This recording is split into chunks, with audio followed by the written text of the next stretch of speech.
Good evening and welcome to BUGAJKSI Hour. I'm happy again to be back in Tirana to examine important global, regional and local developments that affect the lives of all Albanians, both inside and outside Albania.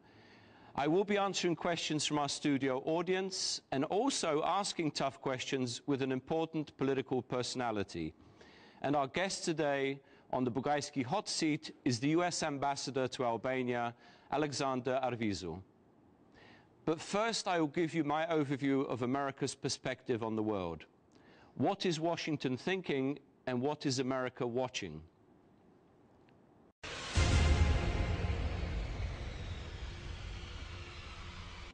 My topic this evening is Europe's growing North-South division. Washington remains concerned about the European project as the sovereign debt crisis appears to be dividing the continent. Economic and structural disparities that Eurocrats once believed could be overcome through a monetary union are in fact exposing deeper political and cultural fractures. These fault lines cannot be simply overcome by injections of cash and the creation of new structures. North-South divisions have become starkly evident in economic performance during the financial storm. Although virtually all Eurozone economies shrunk during 2011, most of the northern states maintained their equilibrium, while many of the south, from Portugal to Greece, lie buried beneath mountains of debt. The gap is growing between the wealthier nations of North Europe and the poorer and less competitive south that has lived beyond its means and faced years of austerity to cut debts and reform ossified economies. The European Commission has warned that structural reforms, together with prolonged belt-tightening, are essential if the southern European states are to remain part of the same union. The austerity measures demanded by the wealthier lenders ensure that economic and social conditions will further deteriorate without any tangible stimulus to private business. While economists and politicians wrangle over the most appropriate medicine, citizens who benefited from years of wild borrowing and manic spending will bear the cost of austerity for many years to come. Southern anger against austerity is mirrored by northern suspicion, especially among citizens in Germany, Holland and Finland, that Southerners promise reform but fail to implement reform. Economic disparities have also unearthed more profound divisions. Although one should be wary of geographical determinism, Mediterranean states do share some common features that undermine economic efficiency, including bloated bureaucracies, high levels of corruption, deficit spending, pervasive clientelism, and insufficient business transparency. Even more disturbing, these divisions are subverting European unity. Historical, cultural, social and psychological factors cannot be rapidly changed by accession criteria, treaty requirements, or even national legislation. The EU may simply be too large and cumbersome to effectively manage these pervasive fractures. The performance of the South Europeans is challenging the long-held assumption that EU integration automatically brings about convergence between all states. The emerging multi-speed Europe will not be based on membership of Schengen, the Eurozone, or any other functional linkage, but on the level of adherence to the political and economic norms of specific clusters of states. These growing divisions must be closely watched by Washington as they can seriously undermine the transatlantic alliance.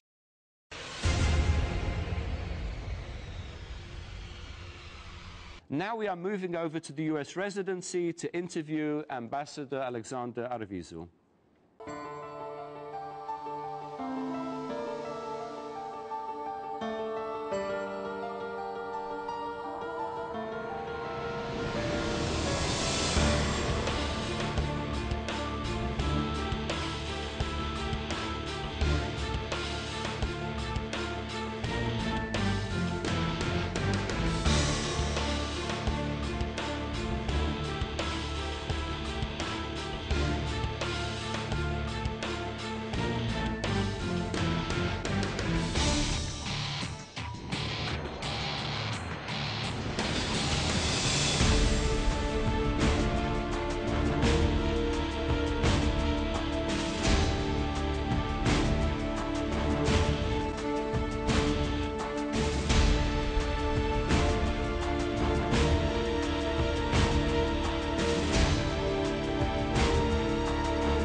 It is time again for the Bugajski hot seat.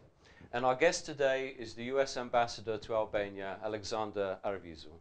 Thank you very much, Ambassador, for inviting us to the US residency and to your private room, one of your private rooms. It's an honor to be here, an honor for Albanian Screen to be in your home. Thank you. It's great to have you here, Janusz. Real pleasure and delight for me, and also for congratulations to you and Albanian Screen for this new program. Thank you. It's creating some, having some impact here, so that's great. Great, and we'll have you back again and again. You can say the same thing again. Well, let me begin. I'm not going to give any long introductions because I think you're very well known in Albania. You've had 30 years of very stellar foreign service experience in different parts of the world. In Albania, you've been, I think, just a year and a half. A little over a year. Yeah, a little over a year. You're beginning to know the country, how it works, and let me sort of jump in straight away in that case with some questions. I would say begin with a general question about Albania's progress over the past 20 years. We've had now 2 decades since the collapse of communism. What would your sort of overall assessment be in terms of Albania's progress towards an emerging democracy or an emerged democracy? And how specifically does it compare to the Central European countries, the Poland and the Czechs and Slovaks and others that are considered to have a consolidated democracy? The question, I suppose, is, has Albania achieved that much, or does it still have a way to go?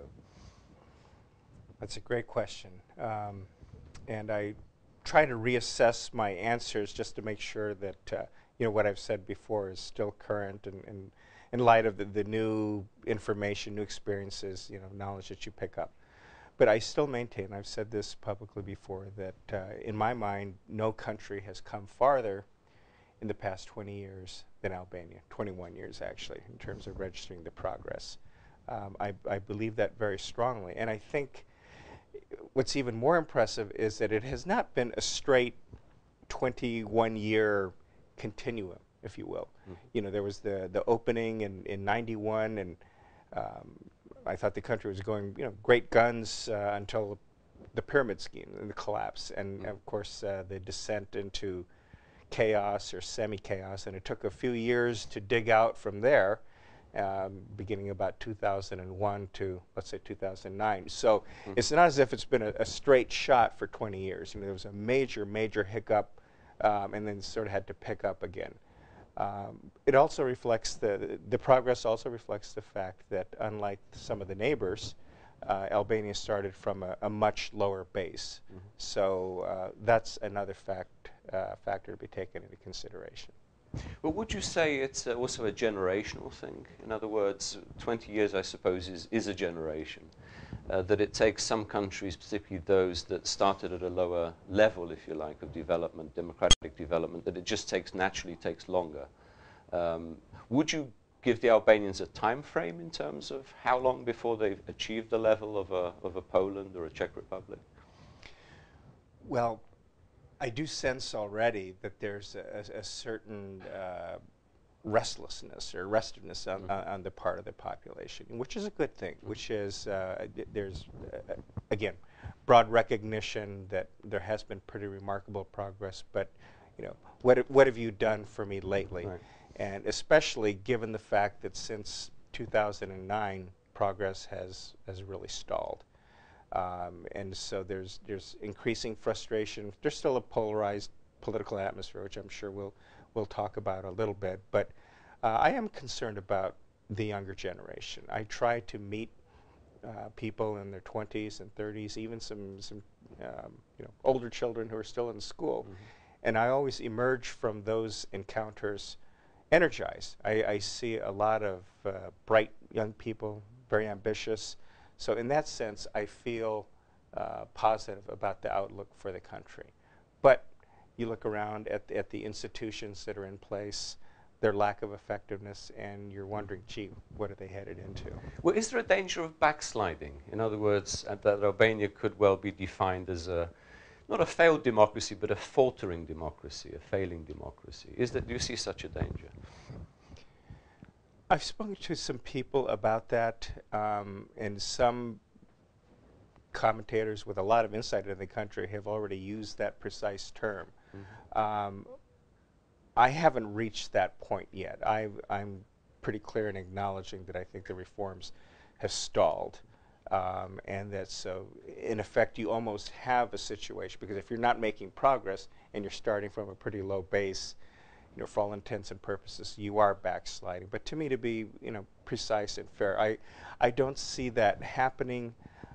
Frankly, I don't think the people would put up with it. I think any government that was in place, whether it be the PD or the PS, if they tried to actually roll back some of the reforms, to, you know, revisit some of the dark vestiges of the past, I just don't think the people would put up with it. So the short answer to your question is I don't see that danger. There seems to be a national unity of purpose when it comes to the future direction of the society and the country. It's just a question of who's going to lead that progress. Well, it's interesting that you mentioned the younger generation. I've been coming to Albania for about 21 years, and I've always been impressed by the energy and the enthusiasm, and even I would say the entrepreneurship of young people, which I think is a good sign for Albania for the future.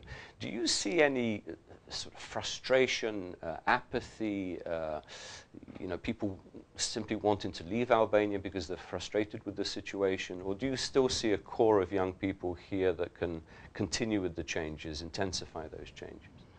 I do see a lot of frustration and apathy, and in my window into the younger elements of society, if you will, is our great Peace Corps volunteers, who's, you know, are spread across the country. And whenever I visit places outside of Tirana, I always make it a point to try to sit down and have lunch or at least coffee or tea with the Peace Corps volunteers and just say, just tell me, you know, what are you hearing? You know, what's really going on? And they report pretty broadly just a growing sense of disillusionment, frustration, employment prospects, the future direction of the country. I think, and certainly the past year, during the time I've been here, I sense a bit of a malaise with some of the government's priorities and programs. You know, I want to acknowledge that the government has made progress in some areas, but there's a term that I've heard described, power fatigue. I think it happens in any democracy, and this government has effectively been in place since 2005, or it has been in place since 2005. That's a long time. The prospects in 2013 are unclear, and I think it's natural for a little bit of complacency to set in, for the new ideas to perhaps not percolate as quickly as they might have. So there is a certain frustration on the part of the young people, but by the same token, Albanians are extremely patriotic. They love their country tremendously, and I see that irrespective of, you know, people who are in their 80s and their 70s, and then the young people. There's just a tremendous sense of pride. You know, the mere sight of the flag, you know, thinking about Albania, and so I think that offsets a little bit some of the frustration that the young people feel. It's a very good point. Strong sense of identity and history and so forth.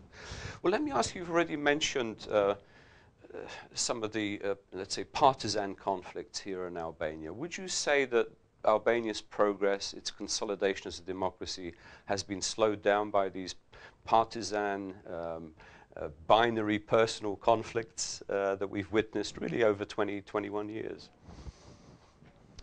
Yes, unfortunately, I think that's the case, and it seems to be resoundingly clear when you look at recent developments. I would look to 2009 as kind of a turning point in a negative sense, because in 2009, Albania and Croatia became the 27th and the 28th members of NATO. And there was based on what I've read and the people with whom I've spoken, a great deal of optimism, you know, a sense of progress, certainly with the accession to NATO, but then the notion that EU candidate status was, you know, just behind the corner. Now, in fairness to Albania, these are two very different countries in terms of their level of progress, the level of development in 2009. You know, Croatia had much better circumstances. All the same, I think it is valid to a point to sort of compare the two and look at what's happened in the past 2 years. You know, Croatia's continued to develop. It's basically in the EU. You know, that should happen within the year. Mm-hmm. And as I remind people here, although Croatia was at a different, or has been at a different level of development, it's also had to overcome its share of problems. Including war. including war, very seriously. And I think sometimes that's one of my frustrations in speaking with both the Albanian political class, but average citizens as well, is the attempt to make or portray the situation here in Albania as unique in the entire universe. And yes, there are always individual country characteristics, national characteristics, but you know, frankly, there isn't much excuse for the degree of polarization that exists. There isn't much excuse for the fact that that the reform movement has all but stalled in the past 2 years. And we, the United States, and others in the international community, we're just determined to work with, identify partners for change within the country, both those who are active within the parties and those outside. You know, time's a wasted, as they say. Right. Well, let me turn to one very specific area. And again, your personal involvement and assistance in ensuring a proper investigation regarding the events of 21st of January last year have been highly praised. I hear this everywhere. Are you confident now that this investigation, and this is a major thing I think for all Albanians, that the current investigation will conclude with the full disclosure of what happened during those tragic events last year? Well, as you point out, that was a traumatic day. And it took place the month following my arrival. So, you know, talk about a rude awakening, a rude shock to the system. I don't need to go into all the history or the background, you know, how we became involved. We certainly felt that it was imperative. I want to acknowledge the assistance of the FBI in particular for some of its expert work that I think will add some credibility to the evidence that is being introduced. You know, the investigation is still ongoing. We've insisted that in order to be credible and to answer the questions that Albanians ask of, you know, what the heck happened that day, that it needs to address certainly the tragic shootings, but also the organizational aspect, you know, the intent of the organizers, as well as the actual unfolding of the demonstration itself. I was a little bit concerned earlier in January when the initial results came out, and there were some very pointed attacks on the person of the prosecutor general as well as the office. I made clear in a couple of interviews that, like any public official, she and the office she represents needs to be held accountable.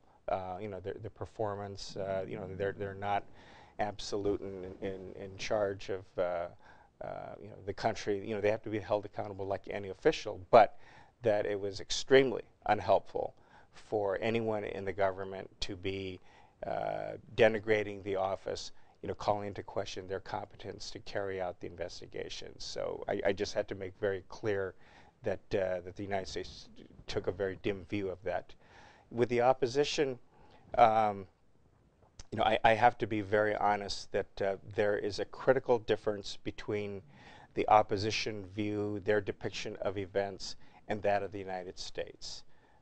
The view of the United States is, unlike dozens of other demonstrations organized by the Social Party in recent months and years, this one was designed to be violent. It was designed to provoke you know, a strong reaction by the government forces, and it succeeded, unfortunately. This has really never been acknowledged by the Socialist Party. Maybe it's self-preservation, I don't know what it is. Ben Belushi, the one socialist MP who came reasonably close to acknowledging that some things were done that shouldn't have been. I'm disappointed, you know, you can argue one side of it, but the point I want to make, and to your viewers, is this is a fundamental difference in interpretation between what the socialists say and the United States government view. I mean, that is our firmly held view, and it's a very different narrative. Mm-hmm. On the other side, do you think also some improvements need to be made in terms of crowd control, riot prevention, in terms of policing during very sensitive protest moments? Very much so, although you know, the issue of police training, crowd control, anywhere, it's a sensitive topic. It's a sensitive topic in the United States as well. I will say this, for the January 21 demonstration, there was a lot of noise in the form of intelligence information, just rumors about town that things were not quite right, that you know, the potential for problems existed. And we have a part of the Department of Justice, U.S. Department of Justice, that works very closely with the Albanian State Police. And it's my conviction to this day that in the planning for the demonstration, and certainly in the early stages of it, that the police performed very well. They, you know, with fairly limited training, limited equipment, limited experience for really violent demonstrations of this kind, that they held their own. But the demonstrators were pretty determined. The tear gas ran out. The water cannons ran out. And again, a difference in the narrative. The SB claims that it was a police provocation. If you look at the tape, that wasn't the case at all. Just look at the tape is my point. But yes, you know, getting back to your point, you know, an effective police force to be able to, you know, deter troublemakers, to try to isolate, you know, the hardcore rock throwers, you know, the ones who are maybe tossing Molotovs, that generally works effectively. But I think that reflects the level of training, level of development. I think the ASP is getting better. They certainly learned some lessons, but it does get down to resources. Mm-hmm. And one certainly hopes that moving forward, that the need for the police to respond to violent demonstrations is going to be held to an absolute minimum. Sure. And as we've seen in neighboring countries such as Greece, it's not often easy to control crowds, particularly very angry crowds. Well, let me go on to another subject, another, I would say, shortcoming in Albania, which has been noted widely, both in Europe and the United States. And that's the question of corruption. Official corruption clearly retards any country's progress, politically and economically, in terms of reforms, modernization, and trust, let's say, in officialdom. And Albania appears to be in recent years slipping in the global corruption index, at least according to Transparency International. Is the situation, in your view, getting better or worse? And what really needs to be done? How do you won't eliminate all corruption, but how do you come to grips with it, that you reduce it to such a degree that it doesn't interfere with the political and economic process? It's interesting, you know, in your previous question I said out of, you know, fundamental disagreement with the opposition about January 21 on the issue of corruption. I have a basic disagreement with some of the government statements about corruption. I understand some of the steps that have taken place, and the Prime Minister in particular is fond of pointing out that the one-stop shopping initiative, the fact that a lot more procurement activity, tax collection and reporting is done online, and it's been demonstrated. In fact, the United States Agency for International Development has helped develop some of these programs. You know, it's clear that everywhere in the world, including in Albania, the more you can systematize, computerize these kinds of functions, the better. So clearly there has been some progress. But you only need to talk to people and say, you know, what's the corruption scene? I have yet to encounter a single person who says, you know what, it's getting better, you know, this year is a little bit better. No, most people say it's getting worse. A few people say, well, it's staying the same. So my point to the government is I understand some of the initiatives that you're touting, and I'm not disagreeing that they're having some impact, but you are losing the perception that you are effectively combating corruption. People are growing more cynical.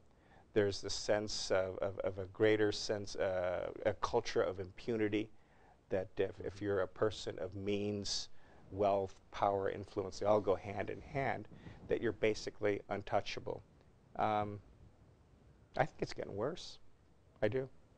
So it boils down basically to the rule of law. In other words, that no matter what your position or what your wealth, that you should be accountable to the law equally as anybody else.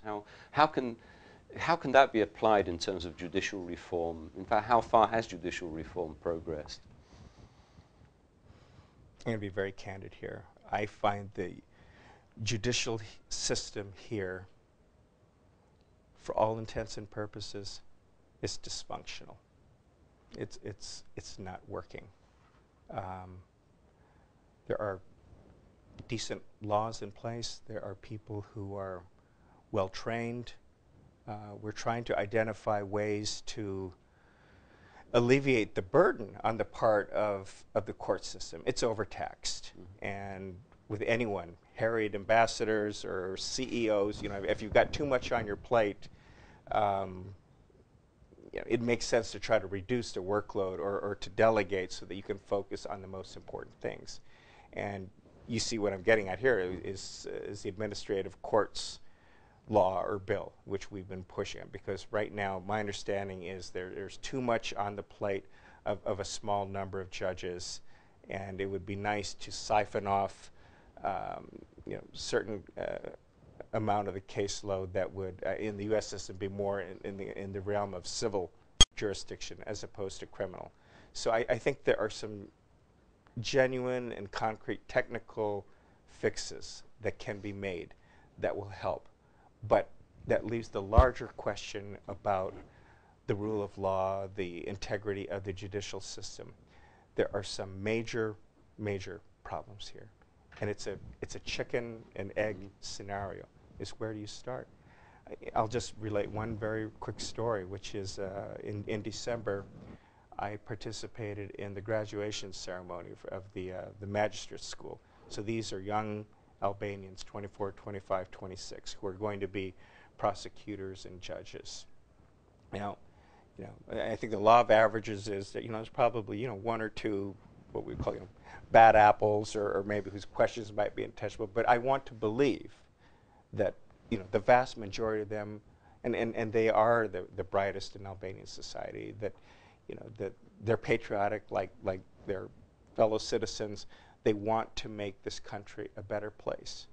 But I'm thinking to myself, who is going to protect them once they enter the system? And that's the critical failure of the Albanian judicial system today, which is the lack of institutional protection for anyone who's in the system. It's not a question of, a bad judge or two or three or four at the Supreme Court or the Constitutional Court. Sure, there are some problematic individuals, I think it's fair to say. But that doesn't get to the heart of the problem is the lack of institutional protection for people who want to do a good job, who want to promote positive change. We'll be back in a minute. We need to break briefly for some adverts.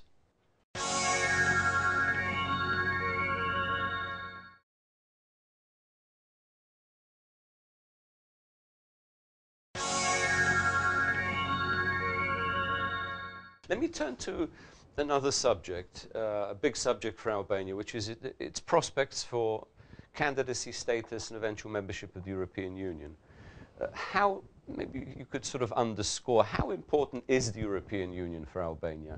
I mean, given, and I asked this Prime Minister and Leader of the Opposition, given the ongoing turmoil within the EU, the uncertainty about its future, the sovereign debt problems, the lack of a clear foreign policy, enlargement fatigue, all these other questions, What advantages would you say that membership would bring at this time, whenever it happens, to Albania? And also, if you can guess at a time frame during which this could happen, because I think all Albanians are interested and sometimes a bit frustrated. When are we going to be part of the Union? This is a great question. I'll try to make the answer as succinct as possible, because this is one that could go on for a while. Clearly, from a U.S. policy standpoint, it's important for Albania's integration into the larger Euro-Atlantic structure to continue, and you could say that for the rest of the Western Balkans, you know, whether it be Montenegro, Serbia, Macedonia, Kosovo. This is stated Albanian policy. Albania's rightful place is in Europe. You know, it's not going to become the 51st state of the United States. So the direction is clear. There's no divide among the parties. You know, the clear national sense of purpose is that integration ought to be a national goal. And integration will bring with it harmonization of certain standards.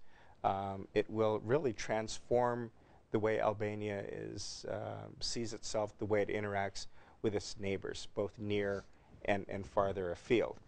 And it would be the natural third step in the culmination of a process that began with accession to NATO, which means that Albania should never ever have to worry about, you know, physical threats to its security. There's a lot to be said for that. The fact that Albania acquired visa-free travel status under the Schengen Agreement in December of 2010, which was a major, major accomplishment. And then EU accession ought to be, you know, the third crowning achievement. It's going to take some time. The EU ambassador, who's a good personal friend, who's worked very hard here to try to nudge all the players along, and of course all the people in Brussels. Albanians say the right things, but for whatever reason, or perhaps there's a combination of reasons, there's just this zero-sum mentality here, and the blame game, and we've really seen this you know, pop up from time to time. In the last week or so, there's been a noticeable uptick in the rhetoric in light of the Kosovo-Serbia agreement and the granting of candidate status to Serbia. Again, I'm just being honest. There's no excuse for Albania not to be a candidate country. The resources are here, the wherewithal, but it's a difficult accession process. There are a lot of technical agreements, and I think sometimes Albanians underestimate the degree of complexity. I think there's a sense that, well, you know, once we fulfill political or criteria number one, which is political will, and of course that seems pretty far away, but you know, if we can do that, then all we need to do is sign on the dotted line and we're in, right? And the answer is no, actually that's not the case. You know, it's a very complex, long drawn out process, but there's no alternative. The EU ambassador, together with the member states and people in Brussels, have embarked just in the past couple of months on a little bit of a new initiative. I should let him describe it, and he does it so well, but it's to try to do a little bit of barnstorming around the country, you know, an awareness campaign to try to impress upon ordinary Albanians what it means, you know, what accession would mean for them in terms of their living standards, you know, educational opportunities, travel, employment, all these things, you know, of a practical nature. So I think that's a great idea. Let me jump in. I will have, by the way, the ambassador. He's agreed to appear on my show at a future date, so I will have him at some point, the EU ambassador. But in the context of progress towards EU accession, I won't say that EU accession is guaranteed or is imminent, but this inability to pass a new electoral code, it's been I think one of the stumbling blocks, or the current stumbling block. How do you see the, in a broader context, the election process in Albania? Given what happened after the last elections, the protests, the unwillingness of the opposition to accept the result, plus the mayorship election here we saw last year. In terms of meeting international democratic standards, in terms of its election law, where does Albania now stand? The basic code, from what the experts tell me in ODIHR, OSC, some of the EU member states, is pretty good. You know, it's not bad at all. But each election, whether it was the local elections last year, the parliamentary elections in '09, reveal some loopholes, you know, some areas that can be misinterpreted, manipulated, whatever you want to call it. And a very astute observer, I won't mention him by name, but I see him as one of the wise men of society. Actually, there are two of them. They point out Albania is a very small country, and the method of ascertaining voter turnout, how people are likely to vote, they've really got it down to a pretty good science. I'll mention Mr. Ilir Meta. I visited him in his office. It was right before the May 8th election. And he's got a small, pretty nondescript office, but he had some charts of the Tirana districts, you know, down to the household. You know, lots of little pins, you know. And he told me that, you know, his people from LSI were calling people on their mobile phones, visiting. You know, this is typical precinct work that I'm familiar with in the United States. This is a small country. I think there are more voters in Chicago than in the entire country here. So there aren't a whole lot of unknowns, and people, from what I understand in Albania, tend to vote fairly predictably and fairly consistently from election to election. So there is not a particularly large floating vote. And in Japan, where I served, you know, this was always a big event. Certainly in the United States, it's a big factor. It's the determinant in a lot of elections. The independents, independents, you know, the moderates on either side. And sometimes I think to myself, boy, I would love to be in charge of the election effort for the SP, because I think the government, frankly, makes a lot of mistakes, and I think there are holes that you can drive a truck through. I also think on some days I wouldn't mind being in charge of the DP effort, because I see so many mistakes that the SP makes in terms of alienating, you know, potential convertees that I'd like. So the key is to work with responsible international partners like OSCE, ODIHR, like the Council of Europe, like some of the you know, the leading European states. You know, we're also available to help, although quite honestly, I think the American system is so different. I'm not sure that there's a whole lot that can be transported here. But we have a lot of philosophical advice and some real practical expertise that I think can be brought to bear. But the code definitely needs to be tightened, because last May's experience made painfully clear that that there are some gaps, that there are some problems. You know, we don't need to revisit the pros and the cons. The problem is it should never have been a controversy.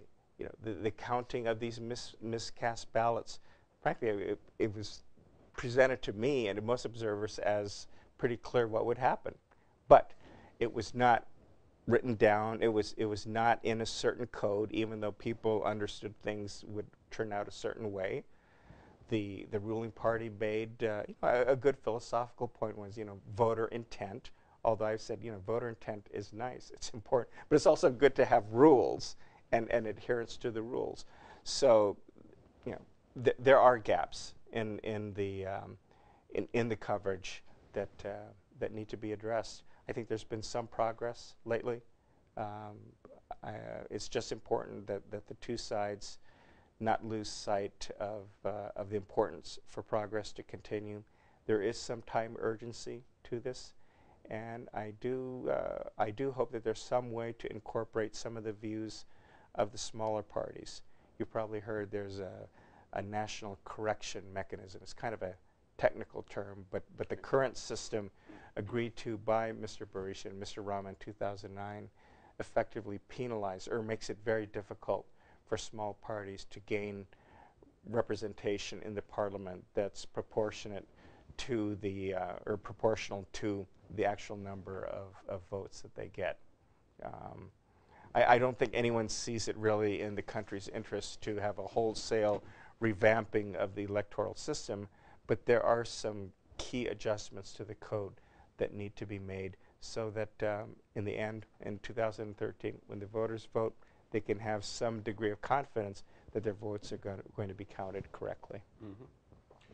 Let me turn now, using the opportunity of being here, turn now a little bit to regional questions, regional stability or lack thereof. Would you say there are still some unresolved security questions neighboring Albania in the region? And if so, how can Albania, how can Tirana avoid being dragged into some of potential instabilities in Macedonia, in Kosovo, even in Greece? You know, Greece faces a major election in a couple of months, which could raise the spectre of potential nationalism in the country or protectionism. You know, what would be your message to any Albanian government in terms of its role in the region? Well, you mentioned some of the neighboring countries, and I should probably let my ambassadorial counterparts in those countries and people in Washington address the overall or the overarching framework. But from our perspective here in Albania, we're very pleased with the fact that Albania is a major contributor to regional stability, to security. Albania is a good neighbor. And this is partially a reflection of its status in NATO, but also an evolution in Albanian thinking over the past 21 years. I mean, this is a really good and important point. It's something that I mentioned to American visitors. We've had a few congressmen. We'd love to get a few more senators out here, but it's a point that I always make, that Albania is a net exporter, if you will, of security, of stability in the region. You know, a responsible NATO ally contributing to the ISAF effort in Afghanistan, suffered the loss tragically of the first combat fatality just a couple of weeks ago. I mean, freedom comes with a price, and it's painful, as we Americans know every day, and that hard reality hit Albania. But the country didn't flinch. You know, they take their security commitment seriously. So I'm very bullish on those prospects. I think Albania does a reasonable job advocating for Kosovo in international fora. Kosovo is perfectly capable of looking after its own interests, as the recent agreement, technical talks between Serbia and Kosovo have shown. But it's no secret that the United States and Albania are Kosovo's two greatest champions around the world, and so we work very, very closely hand in hand with Albania in that sense.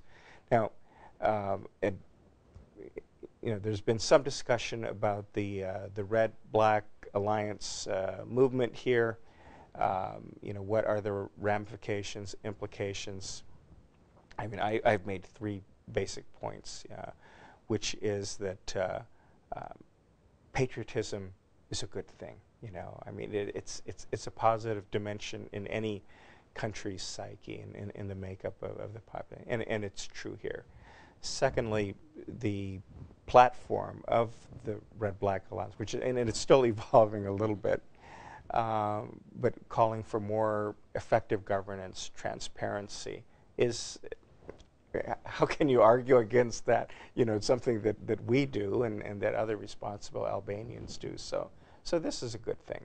But the third point I make is, you know, it's really important for everyone in Albania. You know, whether you're part of the RBA, you know, whether you're in school and not affiliated, whether you're part of the Refresh movement, that's you know, the youth wing of the Socialist Party or the youth wing of the Democratic Party, to recognize the importance of regional stability and how Albania is seen widely as contributing to that, and no one should do anything to jeopardize that standing. Because again, I think that it would certainly be looked upon disfavorably in Washington and the region, but just as importantly, it would be looked upon disfavorably here.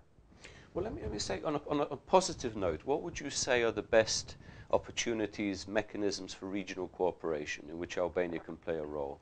Is it energy, infrastructure, trade, common investment? What is it that Albania has that gives added value, if you like, to the Balkans as a region? It's all of the above, and I think we could actually drill down and focus a little bit on some of the specifics, but since you asked the question, I think it's attitudinal, and that is that when I talk about Albania's role with people of all political stripes, it's natural for people to talk about Kosovo. I hear a lot about the ethnic Albanians living in Macedonia, that's 25% or so. Talk about the Preševo Valley and in Serbia, a few Albanians in Montenegro. And I say, that's nice. It's important to look after minority rights, especially in a country like Macedonia. And since Albania is celebrating its 100th anniversary year, I think those kinds of concerns about people who are considered Albanian, those come to the forefront. It's important. But for the next 100 years, it's going to be in this increasingly competitive global economic environment, globalization, interdependency, whatever you want to call it. This is a small country. It's been blessed with some decent resources. It's not overly abundant, but there's some extraction industries, great potential for tourism, development along the coast, hydropower, to fruits and nuts, as the Prime Minister is fond of saying. There is potential, but it's a small country. Some of the infrastructure projects, the road network, it's impressive.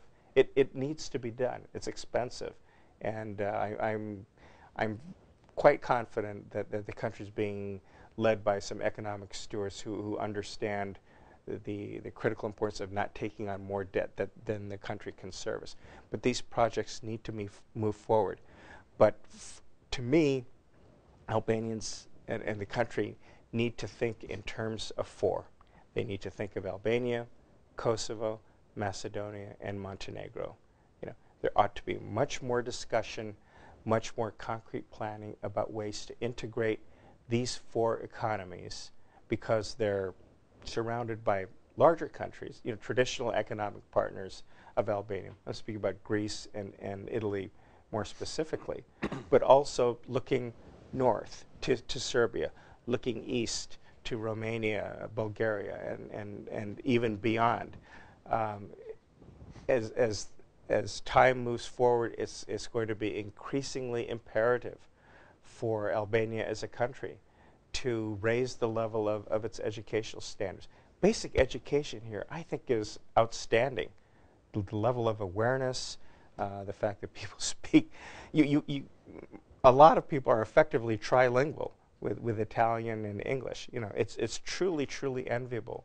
But to raise standards so that there's more specialization, greater technical skills, all this is very important, and it needs to be done. I think there's been some beginning of this dialogue of the four, more regional integration, but I would really like to see it accelerate beginning this year. Well, let me turn now, last set of questions. Always our time is limited, unfortunately. I wish I had much longer. But let's look at US-Albania relations, bilateral relations. It's the 100th anniversary, as you know, of Albania as an independent state, a little bit later this year. In terms of that anniversary, a lot has been achieved. Of course, American-Albanian relations are historically very well grounded, other than the communist period when they were completely frozen, but that's something else. What do you expect over the next, I wouldn't say 100 years, that's too far to predict, but over the next decade? What is it that US and Albania should be focusing on? Where is it that their relations still can be consolidated, developed, evolved, made stronger, and so forth? Where would you pinpoint the opportunities? Well, as you pointed out, you'd be hard pressed to find anywhere in the world a more effective and genuine partnership than that which exists between Albania and the United States. I've just been bowled over since day one here, and it's genuine. It's really heartfelt. The whole Woodrow Wilson syndrome, as I call it, the fact that President George Bush visited here to, a rapturous welcome, and that if President Obama were to come here, it would be just the same. And I tell people, in the United States, you'd be hard-pressed to find, people who would be in the same crowd. It might be great Obama supporters, great Bush supporters, but probably two different crowds. So that speaks a lot about the genuine warmth and friendship.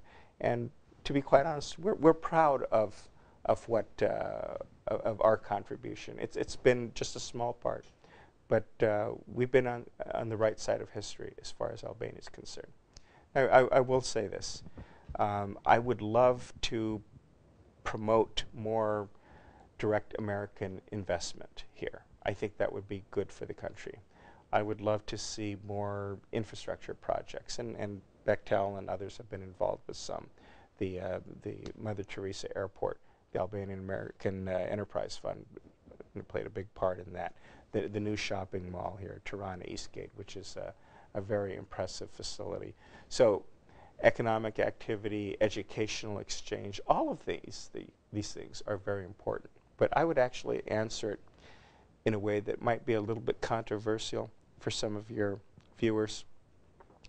I think that sometimes there's a tendency on the part of Albanians to think that because of this special organic relationship with the United States, which is genuine, as the American ambassador, I appreciate it greatly, but that because of that relationship and the strength of it, that maybe the look towards Europe, and we get back to the integration question, maybe, is it that critical? Is it that important? Sure, it'll happen in time, but I think that sometimes because relations with the United States are so good, there's a little bit of a lessening of the ardor, Don't always be America. We don't need Europe. Yeah, I mean, you said it very, very succinctly. Mm-hmm. And I think that's unfortunate because it's not an either-or proposition. They ought to go hand in hand. So, the last thing I want to leave with your viewers is the sense that, we don't appreciate. No, we appreciate it immensely. But I think that for any Albanian who thinks that way, you're shortchanging the prospects, the hope for the country. Albania is in Europe. Its rightful place is in this continent. And if, the more full the integration, the more speed with which that integration can be achieved, the better off the country and its citizens will be.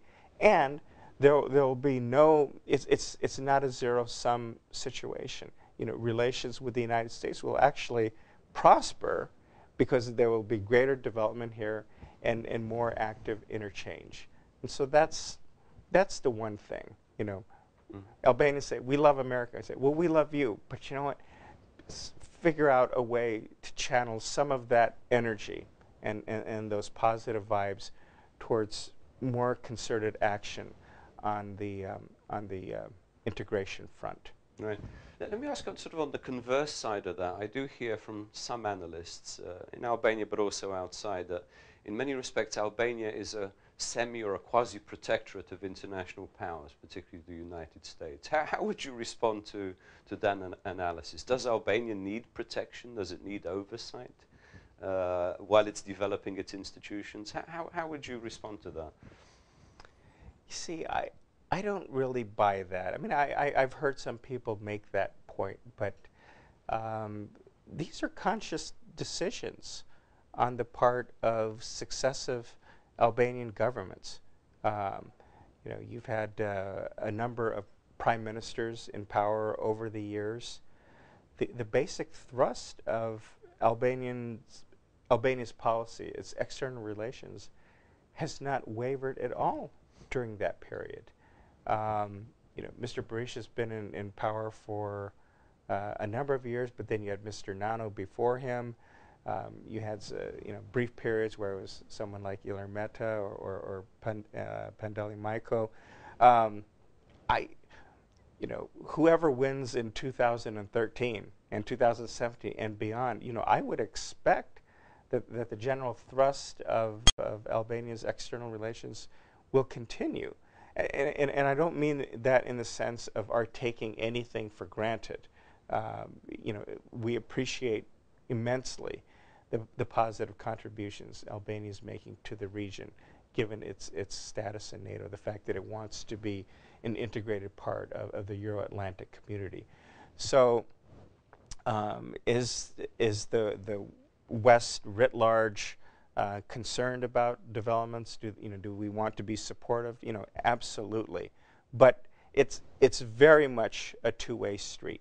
You know, the fact of the matter is, given the level of development, even though it's improved, Albania is still one of the poorer countries in Europe. Although it's really ascending the scale into the middle-income countries.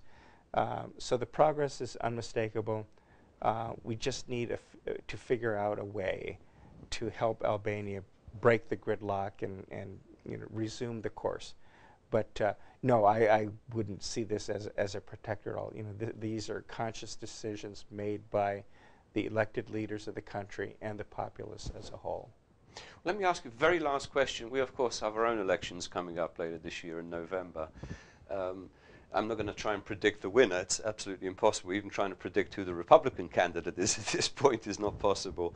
But what would be your message to the Albanian public in terms of, regardless of the election result, is American policy likely to change vis-a-vis Albania, vis-a-vis this region, or do you think there will be consistency regardless of the outcome of our presidential elections? It's hard to imagine any outcome that would result in a shift or a change in American policy towards this region, certainly not towards Albania specifically. I've had the pleasure to discuss Albania with representatives and staff representing both sides of the aisle, and I know that there are plenty of issues on which they don't always agree, but when it comes to Albania, I have never heard a single discordant note. When I look back to the last several years, to the Clinton administration and two Clinton administrations, two Bush administrations, one Obama administration so far, remarkable consistency in message and emphasis, both from the send perspective, but also the receive perspective here. And I think that's a good thing. Wonderful. Thank you very much for your openness, candidness, inviting us to your home. It's like being back in America. I'm sure we'll have you on again on Albanian Screen in the near future at an opportune moment. And good luck in your work here. Thank you so much. Thank you, JANUSZ. I really appreciate the opportunity. And best of luck to the BUGAJKSI Hour. Thank you. See you soon. Thank you. Bye-bye. All the best.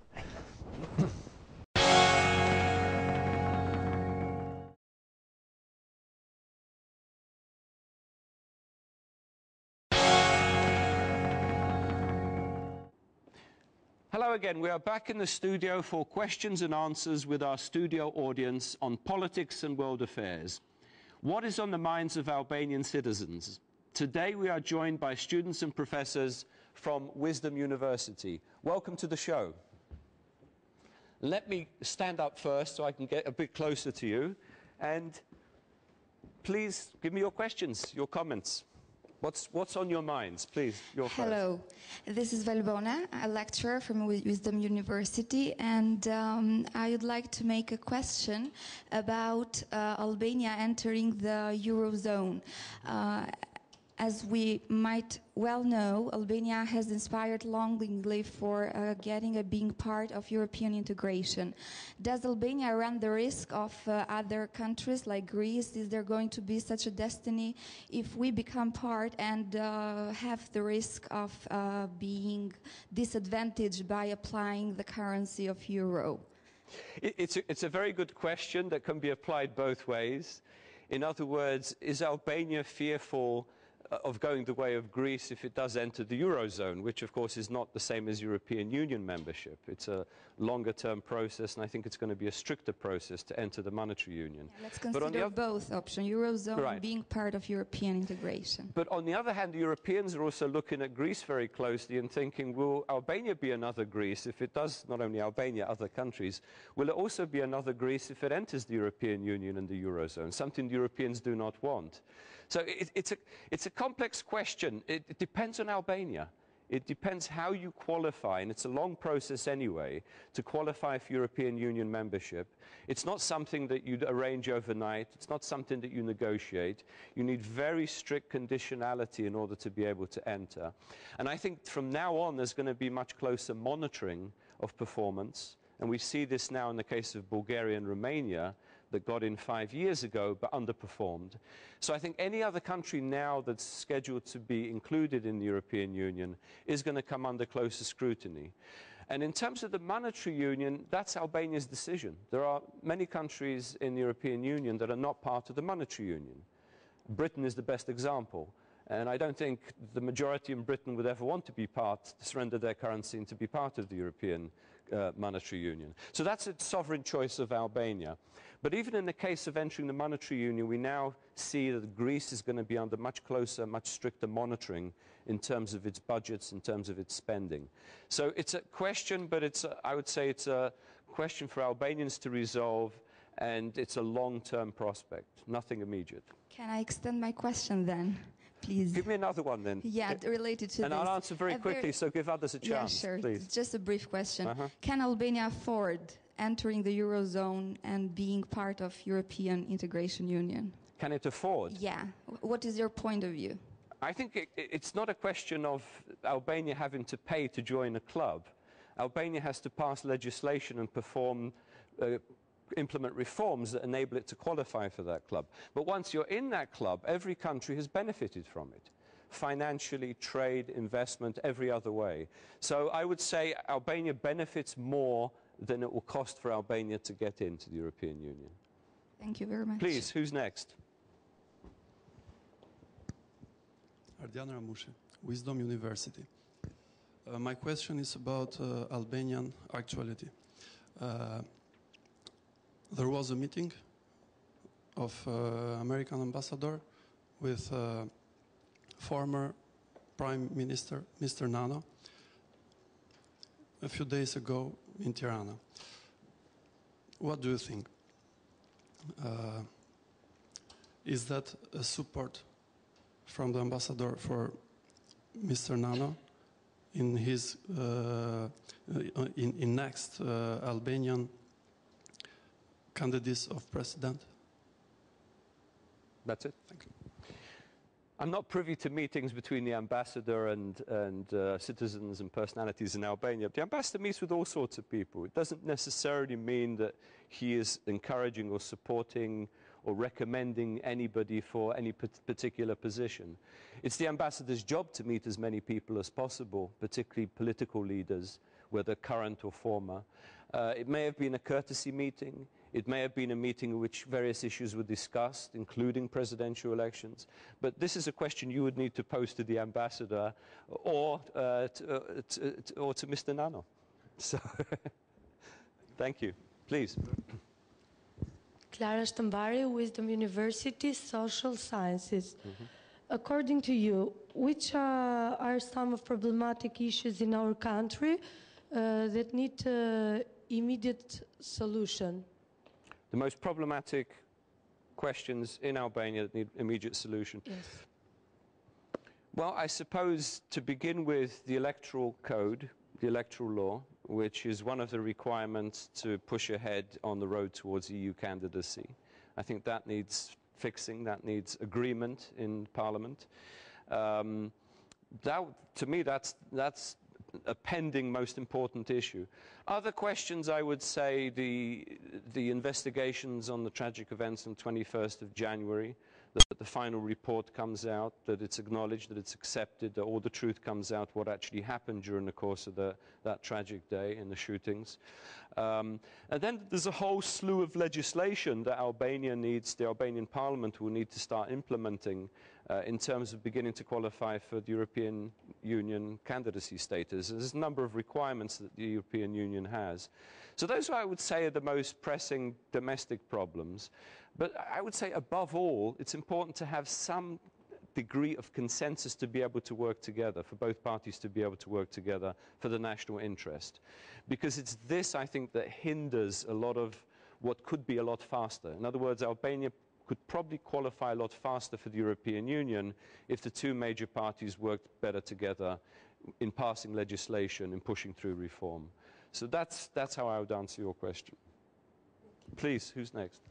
Florent Kuloli, a law student. My question was, seeing the good relationship between the United States and Albania, why do we have such a strict visa regime between the two countries? Strict visa regime. Close relations and visa regimes don't necessarily match. And give you another example, the case of Poland, which is a very close ally of the United States right from the beginning, has, you know, in Iraq and in Afghanistan, fully supported US military and NATO military operations. And yet, up until now, there's still some problem. In other words, there's still some questions that need to be decided before Poland is able to get full visa liberalization. Same, I would say, with Albania. But there are specific requirements. It's not just a political decision, it's also a technical decision in terms of overstays, in terms of passports. And there's a whole number of questions that need to be decided. I'm not an authority on visas. I don't give out visas, and I don't deal with them. But you would really need to figure out, check out with Congress exactly what needs to be done. But from what I gather, progress is being made. It's not as though it's off the table. It's a process, as we've seen with other countries. Thank you.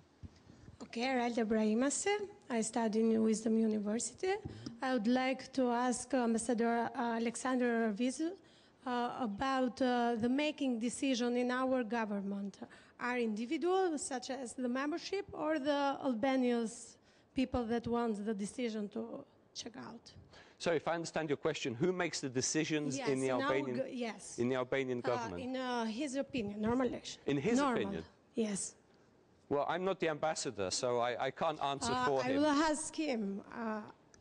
Well, you can't actually ask him. I was asking him the questions. Yes, unless you call him, you're always welcome to call the embassy and ask him a question. But, you know, maybe I can try and answer. Who makes the decisions? Well, this is a representative democracy. It's not a direct democracy. In other words, a direct democracy, as we had in ancient Athens, every citizen has at least some time to make a direct decision regarding government. This is a representative democracy. In other words, you elect politicians who make your decisions in parliament, in government, in the executive, in the legislature. So the decisions are made by politicians, but they also have to be accountable to the electorate. In other words, both at local level, but also at national level. What is in the local interest? What is in the national interest? And this is where I think, not just Albania, but in a lot of emerging democracies, there hasn't been that tradition of accountability. In other words, I'm elected, I can do what I want. No, you're elected and you're responsible to the voter. You have to listen to the voter. If the voter doesn't like what you are doing, or if you haven't done what you promised to do, then there's something wrong in the system. So this notion of accountability between elected official and the voter is key, I think, for the development of a legitimate institution of government. Please, who's next? Well, considering the steps that Albania is taking toward expanding, toward making progress in almost every field, profile, discipline. I mean, considering economically, as we expect that economical situation seems to be better in our country compared to other neighboring countries. How do you view the future of our country, as far as you know, different perspective of Albania, like economically speaking, politically speaking, socially speaking? Honestly, Sure. where is Albania going to? It's a broad question, but it's a very valid question. I'm basically, my character, I'm very optimistic. Maybe it comes from my background, but I'm an optimist. I think if one wants to achieve something, one can achieve something. It shouldn't just be the American dream, it should also be the Albanian dream. In other words, if you want your country to be prosperous, work for it. If you want your country to be politically stable and politically productive, then work for it. Make sure your politicians do as the public wants. If you want to be part of Europe, you have to abide by the conditionality of European Union membership. I think in the long term, Albania naturally will be a part of the European mainstream. But it's that short term, how to get there, what decisions need to be made, sort of things we just talked about, the questions you asked, accountability of government. Those are the difficult things that need to be resolved, need to be overcome. Economically, I would say, if you look at where Albania was, you're probably too young, 21 years ago, when I first came to Albania, you've made huge progress, massive progress. This was the poorest country in Europe, by far. You are now rising. You are now rising in income, in per capita income, in living standards, in all infrastructure, all the economic indicators, you're improving. You still have a way to go, but it's important to maintain what I think is an Albanian entrepreneurial spirit. In other words, we can do it. We will hold our government accountable and we will achieve what we want to achieve. But that's up to you. Nobody can do it for you. Okay, thank you very much. Thank you all for being here and good luck in your studies.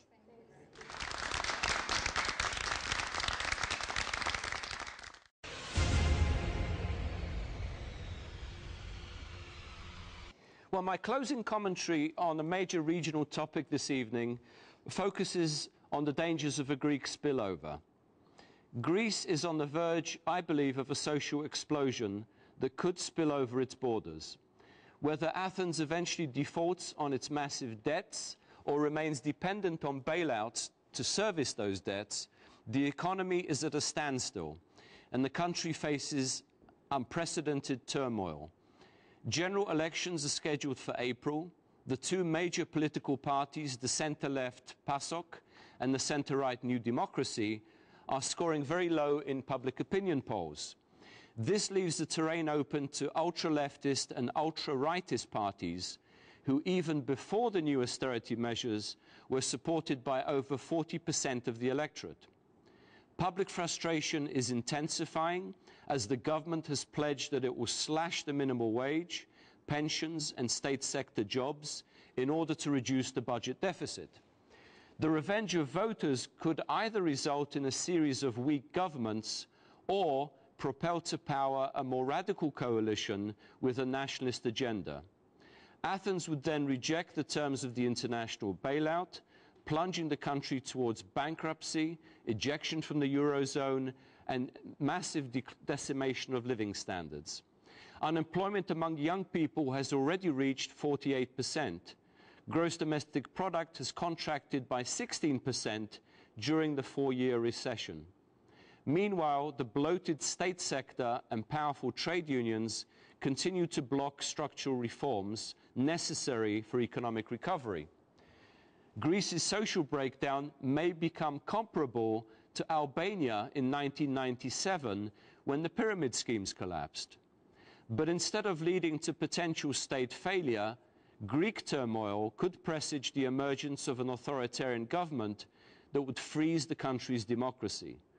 Under the pretext of restoring order and defending national dignity, a more nationalist government could pinpoint internal and external enemies to release public rage.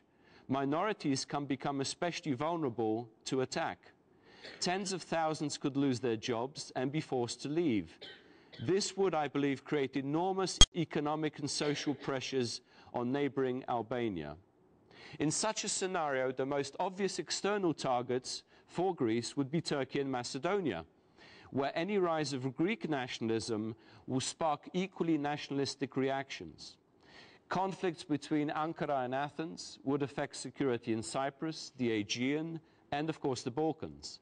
And these have the potential of degenerating into military standoffs despite both countries' membership in NATO.